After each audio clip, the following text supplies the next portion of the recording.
personalized iPad magazine Zite adapts to your tastes and interests based on your reading history. And as of today, you can now find it on the iPhone. It joins fellow news curation app Flipboard, which also recently released an iPhone app.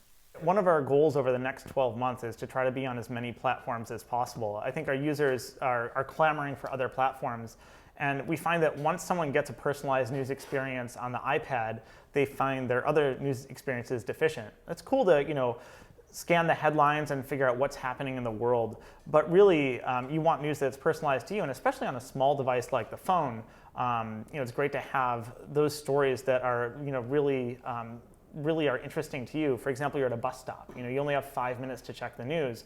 Having a personalized experience is sometimes much more interesting than just scanning the headlines.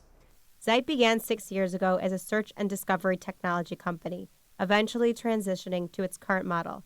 In August, it was acquired by CNN.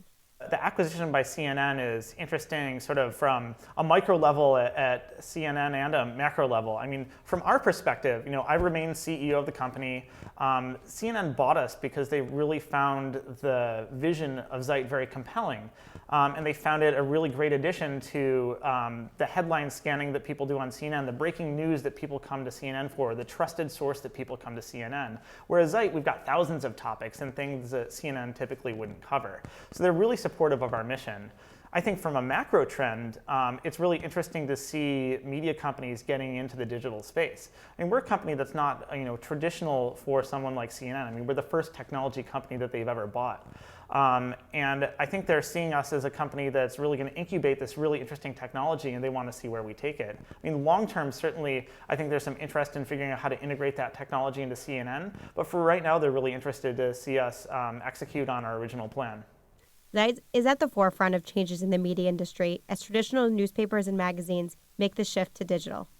I think you'll start to see an aggregator become the starting point. Much like search is a starting point in your daily web surfing, I think that an aggregator is going to be your starting point too. But I don't think people will ever abandon the editorial advantage of certain magazines. I mean, there are certain kinds of magazines that you just want to read from end to end. So I think that you imagine starting on an aggregator and discovering great pieces of content from all over, but choosing a few publications that you want to concentrate on.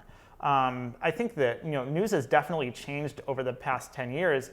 For one, there's a lot more being produced out there, and it's really hard for people to keep up with it. So I think that one of the advantages of a really intelligent technology is it allows you, Zite looks at over 1 million articles a day. Clearly no human being or even no large group of human beings can read that much news a day, but we can analyze that with computers and try to deliver you the best of that. So I think that one of the ways that aggregators like ours and really smart aggregators will help is allow people to consume some of the great content out there that they wouldn't have otherwise found.